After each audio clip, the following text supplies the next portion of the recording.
Oke, bismillahirrahmanirrahim. Assalamualaikum warahmatullahi wabarakatuh. Jumpa lagi dengan Kak Surya. Kita masih membahas soal-soal fisika.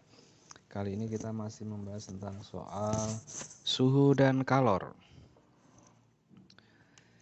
Ya, kita bacakan dulu soal yang akan kita bahas.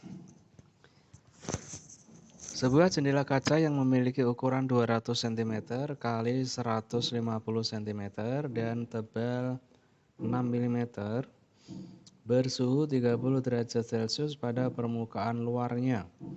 Jika suhu permukaan dalamnya sebesar 20 derajat Celcius dan koefisien konduksi kaca P kalori per meter sekon Kelvin, maka jumlah kalor yang masuk tiap menit melalui jendela ini adalah.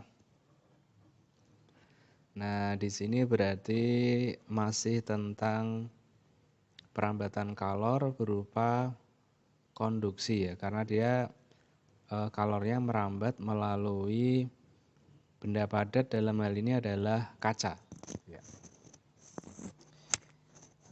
Jadi misalkan kita gambarkan ini jendelanya, misalkan seperti itu.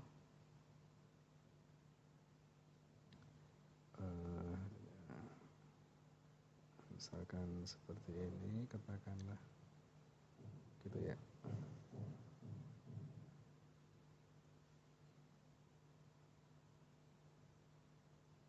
Nah, kira-kira seperti itu ya. Nah, di sini panjangnya, di sini ukurannya 200 ya, 200 cm. Berarti di sini 2 meter ya. Di sini 1,5 meter. Kemudian di luar itu suhunya 30 derajat Celcius. Di dalam itu suhunya 20 derajat Celcius. Kemudian di sini ketebalannya itu adalah 6 mm. 6 kali 10 pangkat 3 ya, meter. Nah, kira-kira seperti itu. Jadi nanti akan terjadi perambatan kalor dari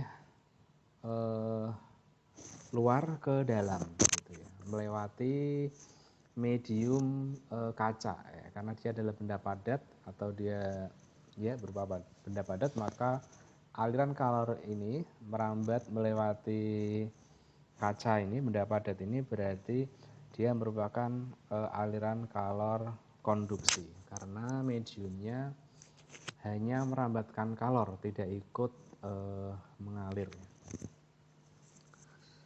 Oke, di sini berarti nanti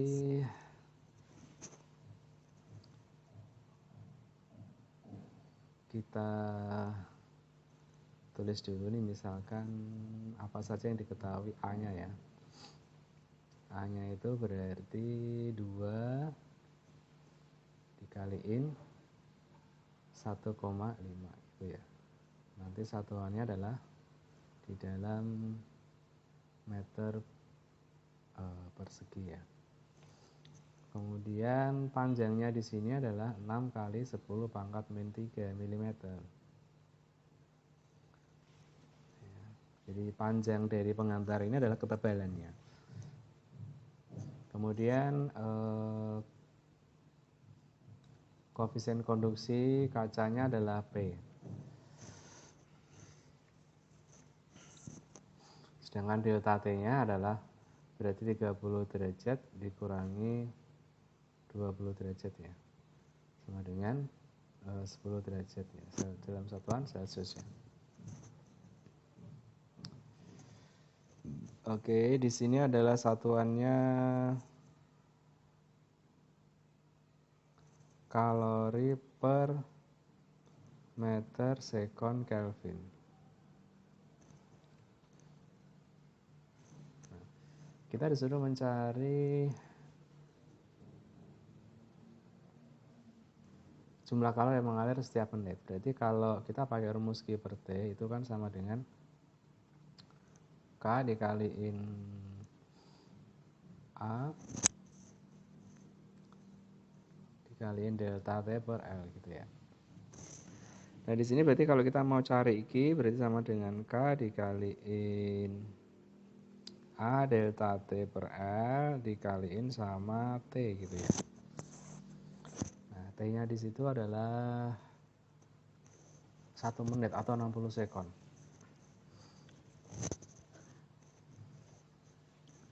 Oke, jadi kalau kita mau melibatkan satuannya di sini, kita tulis lagi Q-nya sama dengan K-nya adalah P. Satuannya di sini adalah, kita tulis satuannya kalori per meter sekon Kelvin gitu ya. Oke, dikaliin sama A-nya. Nah, A-nya itu adalah 2 gitu ya. Nah, boleh ini meter dikaliin 1,5 meter, terus delta T-nya adalah 10 derajat Celcius ya, atau selisih, ini kan selisih suhu ya, 10 derajat Celcius atau 10 Kelvin boleh. Kan sama, selisih Kelvin sama selisih Celcius itu sama. Kemudian apa di sini L-nya? L-nya berarti 6 dikaliin 10 pangkat min 3. Nah, satuannya adalah meter. Oke, di sini meternya ini kita coret dengan ini. Ya. Ada lagi. Oh ya, ini T-nya belum.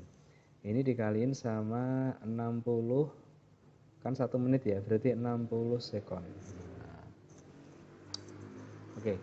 Berarti meternya ini dicoret sama ini, meternya ini dicoret sama ini, sekonnya ini di bawah ya, dicoret sama ini. Oke. Nah, sehingga nanti menjadi 6-nya dicoret, ini dapat 10. 2 kali 1,5 3, 3 kali 10 pangkat 5 berarti ya, 3 dikaliin 10 pangkat 5 ini. Oh, ini ada P-nya ya, 3P berarti. 3P kali 10 pangkat 5, satuannya adalah kalori. Kal. Nah, oh iya, ini Kelvinnya kan dicoret sama ini ya. Habis Kelvinnya. Oke, jadi tinggal kalori doang ini satuannya. Berarti ini menjadi, boleh kalau dalam pikiran ini berarti 300P. Nah, di sini kali 10 pangkat 3. 10 pangkat 3 itu adalah kilo kalori. Oke, jadi ini sengaja kita cantumkan satuannya supaya bisa dilihat satuan akhirnya ya. Jadi di sini dalam kalori. Jadi untuk mengerjakan soal-soal fisika memang satuannya harus dipilih yang sinkron gitu. Jadi biar bisa dicoret seperti ini. Kalau nggak sinkron nanti dia nggak bisa dicoret ya. Oke, maka lebih amannya memang satuan itu semuanya dalam SI. Tapi kebetulan di sini dia suhu kalornya tidak dalam SI ya, tetapi dalam satuan kalori. Kalau satuan kalor dalam SI adalah joule. Nggak masalah asalkan kita satuan-satuan yang lain itu sudah sinkron semua. Maka kita dapatkan hasil akhirnya adalah dalam kalori. Oke, demikian soal ini sudah kita selesaikan. Kita akan kerjakan soal-soal berikutnya di video selanjutnya.